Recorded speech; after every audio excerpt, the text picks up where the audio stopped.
باللہ من الشیطان الرجیم بسم اللہ الرحمن الرحیم۔ آج میں سارا دن اپنے دیگر کاموں میں مصروف تھا جس میں کچھ فائنانشل لین دین تھا، کیونکہ میں ختم کر کے تو انشاءاللہ عنقریب گھانا شفٹ ہو رہا ہوں۔ تو جو بھی باتیں میں نے کی، میں نے ایک بات بہت بڑی کر دی کہ جی اگلے 10 دن میں الیکشن کی اناؤنسمنٹ ہونے والی ہے، تو آپ جا کے میرے سورس کو چھوڑ دیں۔ میرا سورس الگ ہے، لیکن میری ویڈیو کی ٹائم دیکھیں اور بعد میں سمیع ابراہیم کا تبصرہ دیکھیں، بعد میں ہارون رشید کا تبصرہ دیکھیں، بعد میں چودھری غلام حسین کا تبصرہ دیکھیں، اور سارے چیزوں کو چھوڑ دیں۔ وہ جو ہے نجم سیٹھی، جس کو یہ مستقبل کا پی سی بی کا چیئرمین بنا رہے ہیں، اس کا تبصرہ دیکھیں۔ انہوں نے 1 یا 2 گھنٹے کے اندر یو ٹرن لیا یا نہیں لیا؟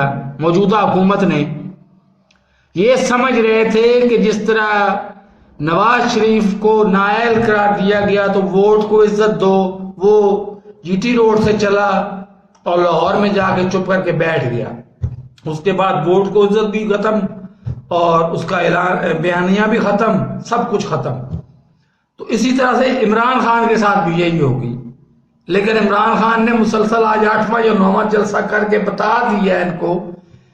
میرے لیے عمران خان اہمیت اس لیے نہیں رکھتا، عمران خان گو میرا لیڈر ہے، کہ وہ اس کی عمر 70 سال ہو چکی ہے، کتنا ایک زندہ رہے گا وہ؟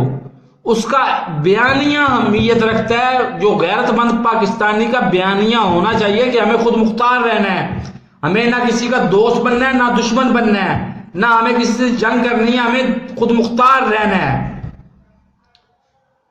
تو یہ بیگرز آر ناٹ چوزر والے ہمیں خود مختار رکھیں گے، جن کا صبح کا موقف کچھ اور ہوتا ہے، سپہر کا موقف کچھ اور ہوتا ہے، دوپہر کا موقف کچھ اور ہوتا ہے، اور